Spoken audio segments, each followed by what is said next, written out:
Hey everyone, welcome back, and let's write some more Leetcode today. So today let's solve the problem, spiral matrix 3. Definitely the hardest thing about this problem is understanding it, and honestly, I don't even blame the people who wrote the problem because it's actually pretty difficult to describe in words. A picture is definitely worth 1,000 words. In this case, I only wish that they made the picture a little bit bigger. I don't know if this one is designed for mouses or something, but it's a little bit small. I guess I can probably fix that myself though. Okay, that's a little bit better. It's pixelated only because that's just the resolution of the image, so I don't think there's much I can do there. But okay, the idea is we're given a matrix. Now, the values of the matrix literally don't matter. I don't even think that the matrix has values because all they do is give us the dimensions of the matrix. So in this example, 5 rows and 6 columns. So it doesn't have to be a square matrix. And the idea is that we're given a starting coordinate. So in this case, 1, which is this row. So I'll just kind of number them just to make this clear, and the columns as well.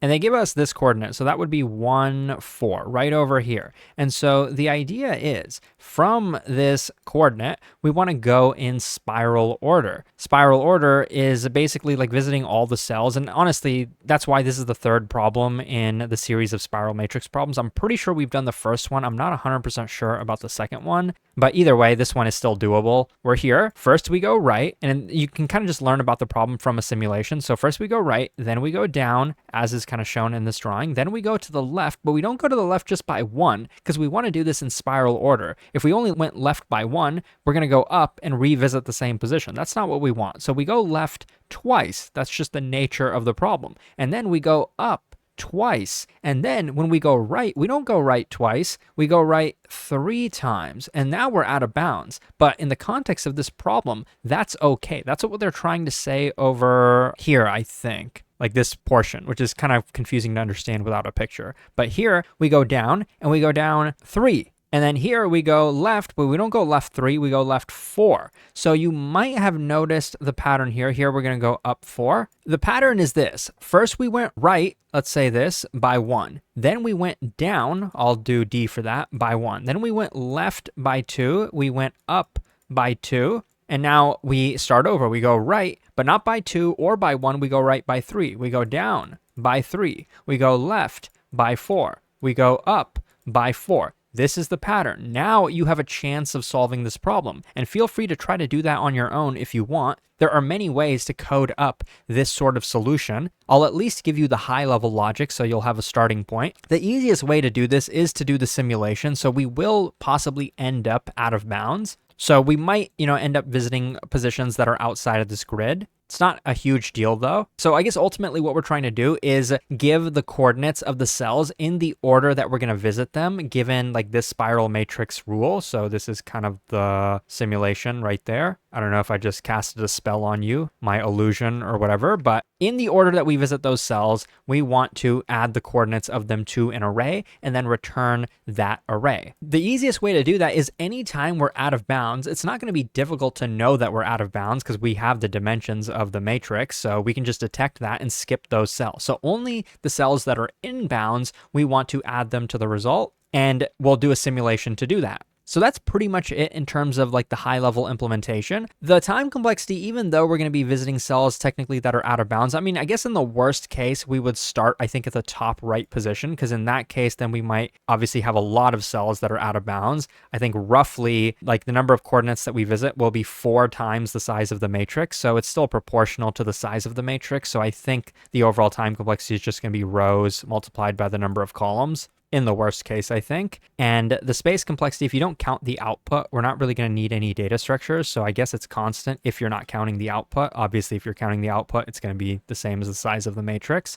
But the hard part, even if you know the solution to the problem, is going to be coding it up. So I guess it's worth kind of explicitly stating what the pattern is here. The idea is that we're going to go right and down by 1. Let's call that the step, by the way. And then we're going to increase the step by 1. Then we're going to go left and up by the step. And then we're going to increase the step by 1 again. It's going to be 3 now. Then we're going to go in the other 2 directions and then the other 2. So you could have 4 different loops, 1 for each direction, but there is an easier way to do this. And that's kind of what I'll be focusing on in the code. The biggest trick to solving this problem is having the directions explicitly stated. So when I say the directions, one direction is that we go to the right by 1. That would mean that we're incrementing the number of columns. So I'm going to have this array of directions, and this is a trick that you actually see in many different kinds of problems. That's the reason that I know what it is. I didn't just invent this off the top of my head when I was solving this problem. I just knew about it. This is going to be row column pairs, which are going to tell us the delta of each row column pair at each step. So going to the right is going to be 0, 1 because we're going to be incrementing the column,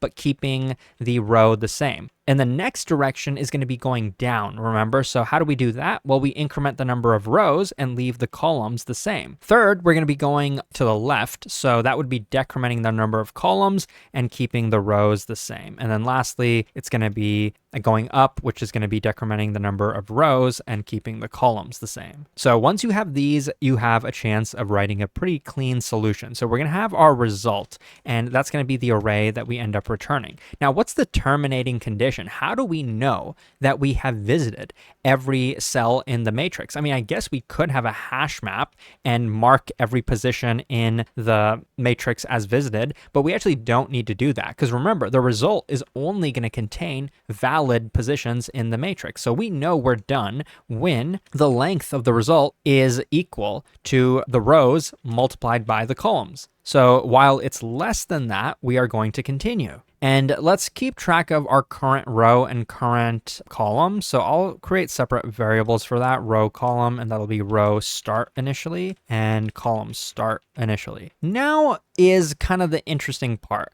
So I'm going to have a variable for steps. It's going to tell me like what our current steps are for like each direction. And I'm going to have a pointer I, which is going to tell me what the current direction is. Right now it's 0, so it's going to correspond to this direction. We're going to increment it by 1 each time, but obviously at some point it's going to go out of bounds. So how do we handle that? Well, whenever we increment I, let's do it this way. Let's add to I. Well, let's set it to this, I plus 1, but let's make sure it stays between 0 through 3. Let's make sure it doesn't exceed or equal 4. We can do that very easily, just mod it by 4. So that's just a little bit of math. That's how we're going to do it. Okay, now we know that for the current direction, whatever it happens to be, we want to go this many times in the direction. So let's just say for underscore in range steps, this many times we want to iterate. So I'm using the underscore here because we don't really care about the value. It's going to be unused. So that's kind of the common semantics for that. But we want to obviously go in that direction. So we want to update our row and column. So row, column are going to be updated. And just to make this a little bit cleaner, I'm going to get the delta of the row and the delta of the column like this, directions at index I before we start iterating. And then each time I'm going to update the row by setting it to row plus dr, same thing with the column plus dc. Just because we have a plus here doesn't mean the row and column are always going to be increasing. Because remember, in the directions, we do have some negative values in there. So in this case, the addition doesn't imply that it's always increasing. And then we also want to check now if the new position is in bounds. So let's say while the row is in bounds, it's greater than or equal to 0 and less than the number of rows, and same thing with the column. Notice how in Python, we're able to do it very cleanly. Like I have an actual inequality here. I didn't need multiple conditions. I didn't need 4 conditions to do this. So just for the record, all of this Python stuff I cover in my Python for Coding Interviews course. This way, we can now make sure that this is a valid coordinate, and then we can append it to the result. So we'll append the row column pair. Now, there's one little edge case that we missed. Why did I put this after the addition? Because the row start and the row column is always going to be a valid coordinate. It looks like we just skipped it. We updated the row column and never appended the original row start and row column to the result. So we don't want to do that. So that's why we're going to change the order of these. We're going to increment this after we do that. And the way that we've coded this, we're never going to visit the same position twice.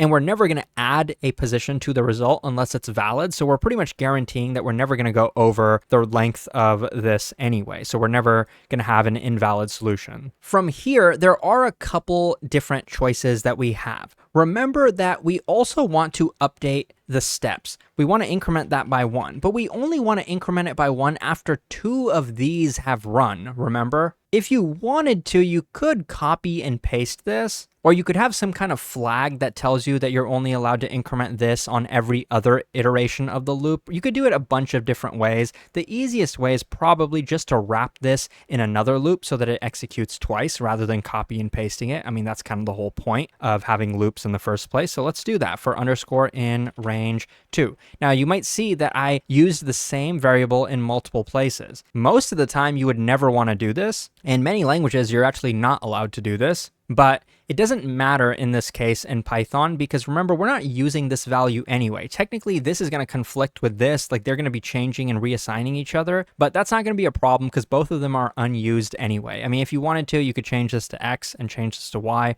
doesn't really matter. They're not used anyway. So I'll leave this as is. But I think that is more or less the entire code. Unless we're missing something, I'm going to go ahead and give this a run. And it looks like it did work. So this second time I ran it, it was a little bit less efficient. But, I'll just prove to you that this is pretty much the most efficient solution in terms of time and space. Even though this is a challenging problem, I hope you did learn something from this video. Thanks for watching, and I'll see you soon.